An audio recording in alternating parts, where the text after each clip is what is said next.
Hi, good evening. I'd like to welcome you to Poem Praise 2, and peace and blessings be upon you and your family this evening. Now we are going to get right back into I Am Harriet.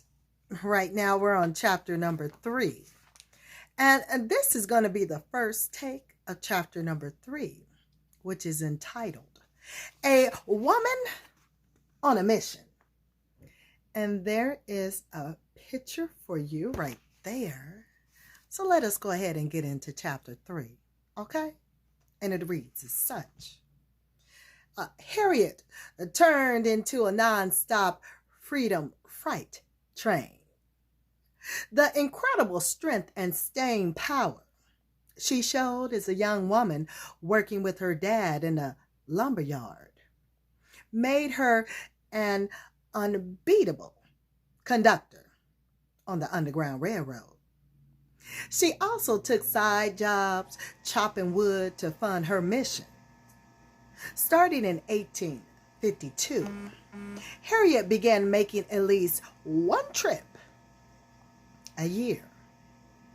But more often, by the winter 1853 to 1854, she made at least 5 trips, guiding 30 slaves safely north. Harriet traveled up and down the East Coast so many times that she must have known the terrain like the back of her hand. Still, each trip posed unexpected and dangerous threats. The more slaves that escaped, the more hunters got into the business of tracking them down. Fugitives did whatever they could to get the bounty hunters off their tracks. Here's another picture for you right there. They poured pepper on the trail or traveled through water so the bloodhounds lost their scents instead of trying to get a running start before their masters noticed their absence. Some slaves hid close to home until enough time had passed that their owners assumed they were long gone and stopped looking. Then they set out for the north. I have a little section right here. It's on Frederick Douglass that I am going to read for you. And it reads as such. Frederick Douglass was a famous black leader who, like Harriet, had been born a slave, but he had learned to read and write as a child, escaping when he was about 20 years old by pretending he was a sailor. Frederick became a leading abolitionist and published his own newspaper called the North Star. As a station master on the Underground Railroad, he became great friends with Harriet. Now, back to the story. In all her journeys, Harriet developed a few tricks of her own. She became a master of disguises, sometimes dressing as an old woman or man. She also disguised her emotions, refusing to show fear. Once on a mission, when she and her passengers came upon a group of whites while crossing a bridge, Harriet walked right up to them and started a conversation as if it were the most ordinary thing in the world. Her passengers quickly followed her lead, and soon everyone was walking and laughing like they were having the greatest time ever. The whites assumed one free blacks could act so carefree. I'm going to repeat that. The whites assumed only free blacks could act so carefree. Harriet had her fair share of close calls. When some slave hunters were nearing her group at the train station, she made everyone board a train going south, the opposite direction of the way they wanted to go. But the maneuver worked. Why would escaped slaves get on a train going south? Again, they passed unnoticed. And here is a picture right there.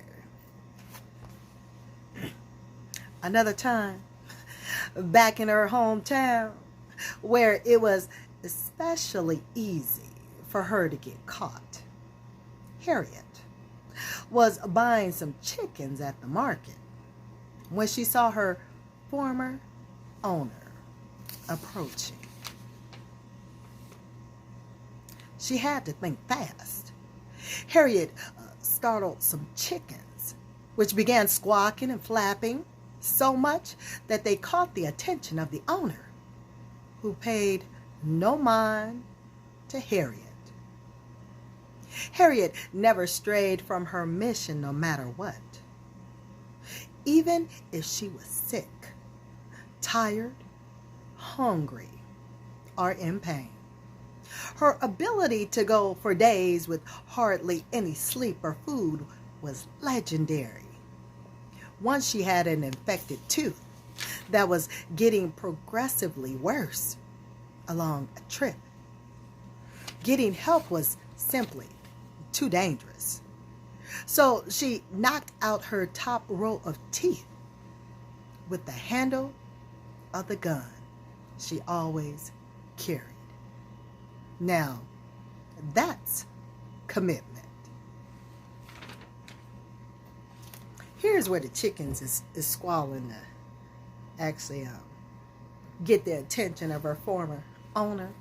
Now, Harriet's tips for a successful trip. We got some tips right here for the trip to be successful, which are travel in late fall or winter when the nights are long and the days are short.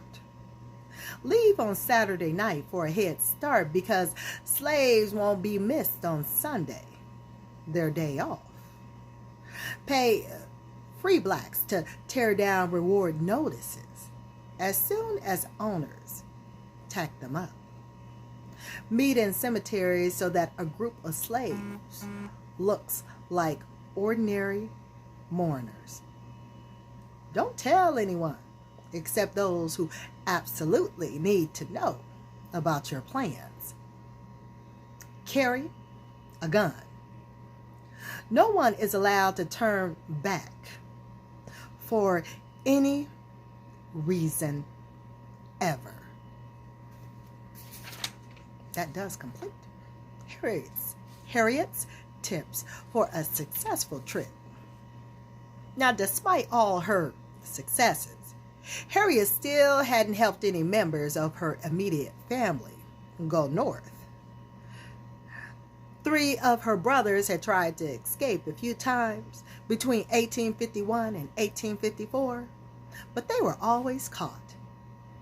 Part of the problem was that they were watched even more closely than ordinary slaves because of Harriet's growing fame.